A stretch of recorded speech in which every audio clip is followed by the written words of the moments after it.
Hi Jessica, I'm Dr. Lieber. Hello, Dr. It's Lieber. nice to meet you. How are you feeling today? I'm having a hard time breathing. Okay. It's The really nurse tells me. bothering me.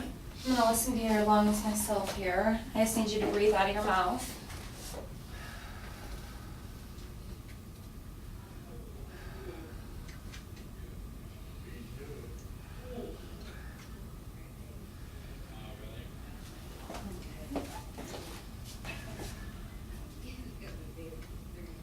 Oh, ouch.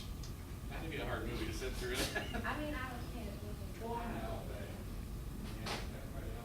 Okay. What's wrong with me, doctor?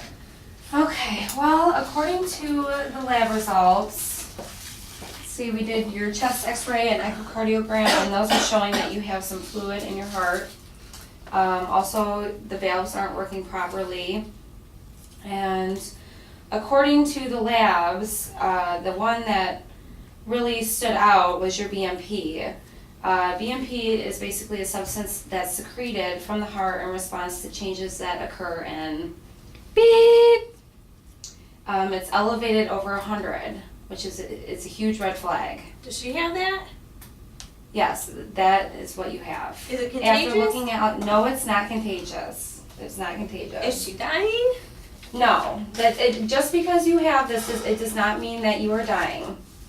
It's a chronic condition. It's something that you are going to have to learn to live with, but it is controllable.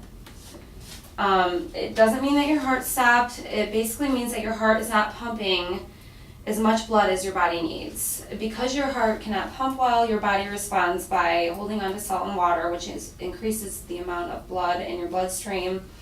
Your heart beats faster, it gets bigger, but at some point your heart and body will no longer be able to keep up with it, and fluid will start to build in your body. You'll start to feel in your stomach, which you already have. You've had some ascites, you've gotten a little bit of edema in your legs and your feet. That's why? Yes, and you'll start feeling weak and out of breath, which is exactly the things that you're feeling right now. Breath. And this buildup, it's called congestion. It usually gets worse over time, but treatment can slow it down and help you feel a lot better, and the prognosis is better as far as the lifespan. So what we're gonna do is I'm gonna prescribe you two things. Let me get a piece of paper so I can write these down. Okay. I'm gonna prescribe you first with lisinopril, which is an ACE inhibitor. It will decrease the workload of your heart. We'll start you on 2.5 milligrams once a day, and then I'm going to have you come in every 2 weeks for a checkup, and we're going to slowly increase it until it seems to be working the best for you, okay? Okay. And one main thing you're going to want to look for that is dry cough. I know you have that now. If it continues or if it worsens, we want you to get a hold of us. Another thing that we're going to put you on is called Alexis. It's a water pill.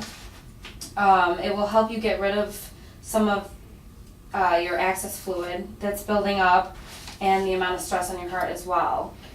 Let's see. And for that, we're going to give you all the instructions on this. It's going to give it to you step by step. If you have any questions, make sure to call me, or you can ask your nurse, Sarah Lynn. Can I still have my coffee? We recommend that you don't. And What that's about another my thing. cigarettes? We're going to have to start changing some things as far as your lifestyle. It's not just taking drugs. These drugs aren't going to just fix it like that. They're not a magic pill. You're going to have to start making some changes on, we want you to start exercising. And it's not, we're not talking extreme exercising. It's just walking. Walking is the best way to start. 30 minutes a day, take a walk. Even if it's just taking the stairs or doing that extra thing, instead of taking the elevator. Another thing is your diet. We want to talk about your diet, in which I'm going to set you up with a nutritionist. I'm kind of good chunky. You will have to get on a cardiac diet, and this will help you with your weight as well. You're gonna want to do daily weights too. We want to make sure to keep your weight within a normal range. If it increases a lot, you're going to have to call us immediately. And the cardiac diet should help with that. It should help keep it in check. Basically, it's going to be low sodium, low cholesterol, low fat. And again, your nutritionist will go over all that information and give you the materials. Another thing is the smoking. You really have to think about quitting smoking. And I know it's hard, it's one of the hardest things to do, but we do have a lot of references for support. There's a lot of things as far as, Nicoderm and the patch, things like that, that really help with our success rate on quitting smoking now. Okay, Doc. Okay? Do you have any questions, either of you, right now about anything? What do you think, Sis? That's scary. Yeah. It is, but remember, it's controllable. We can stop it from getting worse. There are ways. So I'm going to go ahead and give all the information to Sarah Lynn. She's going to go over everything with you in more detail, okay? Okay. All right, well, Thank you. thank you. It was nice meeting you. Thanks.